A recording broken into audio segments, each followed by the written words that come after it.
Hello, I'm Kim McFarland, and I'm a licensed professional counselor and a national certified counselor from the state of Michigan. In my previous video, I spoke about dialectical behavioral therapy, or DBT, and discussed how DBT can be effective at treating several different types of diagnoses. If you're in a DBT program, you will find that mindfulness is a core component of DBT.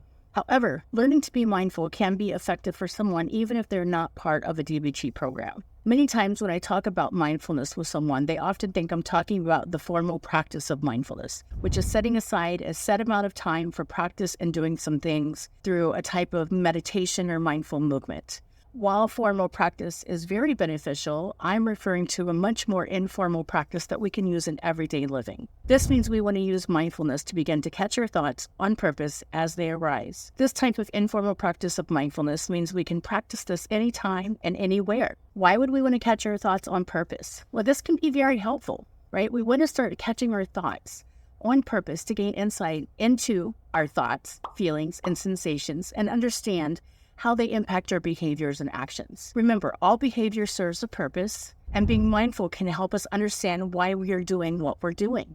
Typically, people don't engage in behaviors if they're not getting some sort of reward out of the behavior. Therefore, mindfulness can help us identify goals for behaviors, and if the behavior is effective or ineffective in helping us. Remember, your thoughts are not facts, even though they may try and convince you otherwise. Also, when we have thoughts that occur with a high emotional charge, we tend to treat that thought being much more factual since it's not only thinking, but it's also what we're feeling as well. Mindfulness can help us learn how to identify how our moods, energy, behaviors, and attitude are shaped by our thoughts. Once we can catch our thoughts on purpose, no matter where you are or what you're doing, this can be helpful in asking yourself, is what I'm thinking about helping me or hurting me?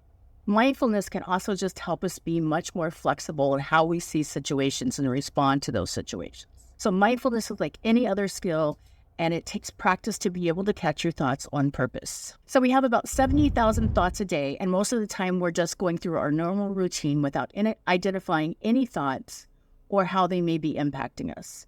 When thoughts occur throughout the day, we might not even be aware of these thoughts, and we're just kind of on what's called autopilot. So autopilot occurs about 47% of the day, and we're not even paying attention to what we're doing at that time. And most likely we're thinking about something else completely different. During this time on autopilot, you may notice that you have more thoughts that tend to trigger you to feel upset, or you might not even be aware of the thought that prompted your irritation or responses to other people. And you might get stuck in those thoughts or in that mood with little awareness. Mindfulness can help you become unstuck. It can help you get out of those thoughts. It can help you to allow to just notice that you're having those thoughts. Remember, they're just thoughts. They're neither good nor bad. And just because we think it doesn't mean it's true. And when I say they're neither good nor bad, they're neither good nor bad until we assign a value to them.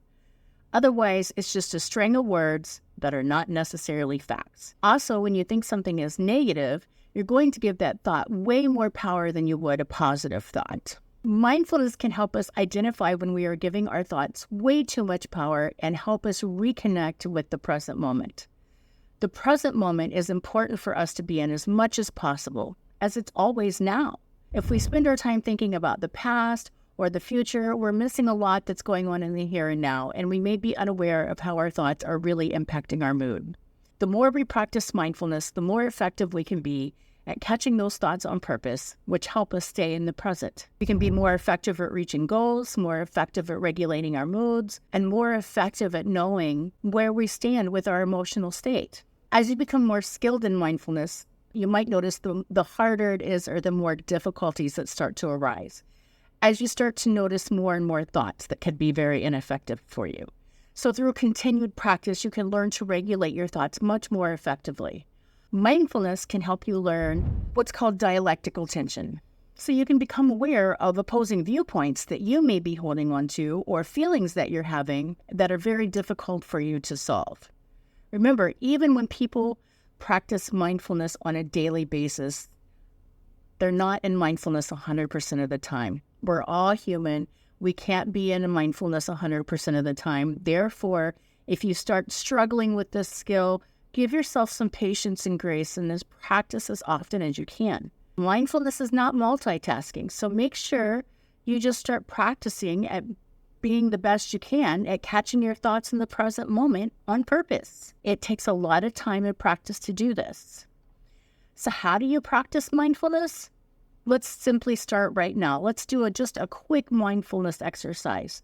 Just simply start by noticing what thoughts you're having right now in this present moment. Don't judge those thoughts. Don't try and stop them or push them away.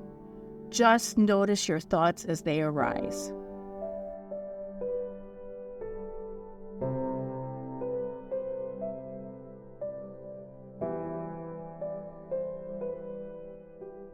Congratulations, you did a mindfulness exercise.